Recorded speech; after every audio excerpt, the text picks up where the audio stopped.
Hi guys, if you want to travel from east to west or north to south of India, then the main preference is Indian Railways. Due to passenger support and frequent operations, it is the second largest rail network under single management in the world with a route length of 68,103 kilometers having 13,452 passenger trains, 9,141 freight trains, which have transporting 24 million people, and 203.88 million tons of goods across the country. So, today we will look at the 165 years journey of Indian Railways. Be ready for the adventurous journey of Indian Railways.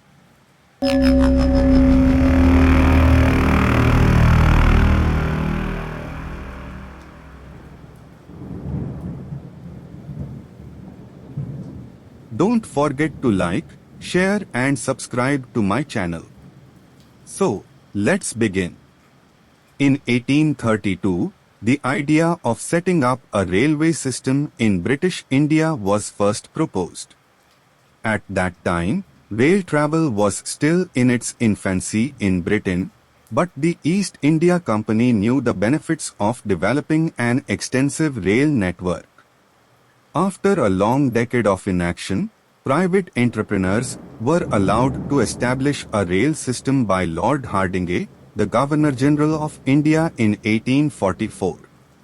Two companies were formed by the year 1845, namely, the East Indian Railway Company and the Great Indian Peninsula Railway. Although rail services in India were initially proposed in the 1830 as historians cite 16th April 1853 as the kickstarter for India's passenger rail revolution.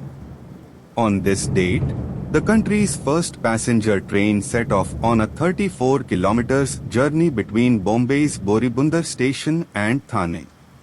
It consisted of 14 cars being hauled by 3 steam locomotives and carrying 400 passengers.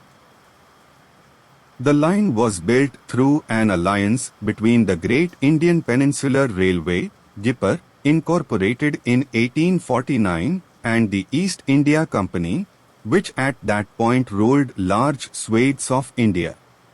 Its success spurred subsequent launches of railways in Eastern India 1854 and South India 1856. Following the opening of the Calcutta-Delhi line in 1864 and the Allahabad-Jabalpur line in 1867, these lines were linked with the GIPR to create a 4,000-mile network spanning the width of India. This early era of passenger travel was primarily funded by private companies under a guarantee system created by the British Parliament, which ensured they would receive a certain rate of interest on their capital investment.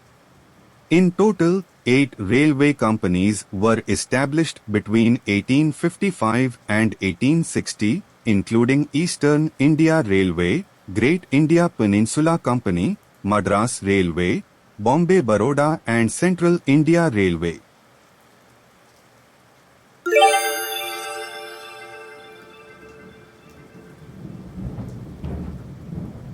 Following the Indian Rebellion of 1857 and the subsequent liquidation of the East India Company, the British Raj reigned supreme in India.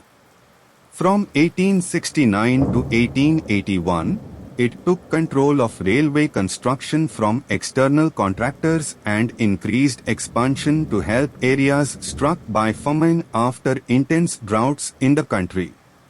The length of the network reached 9,000 miles by 1880, with lines snaking inward from the 3 major port cities of Bombay, Madras, and Calcutta.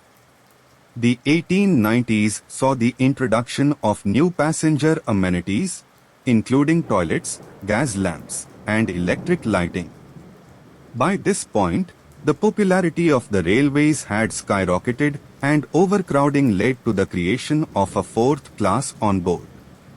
By 1895, India had started building its own locomotives and by 1896 was able to send its own experts and equipment to assist with the construction of the Uganda Railway.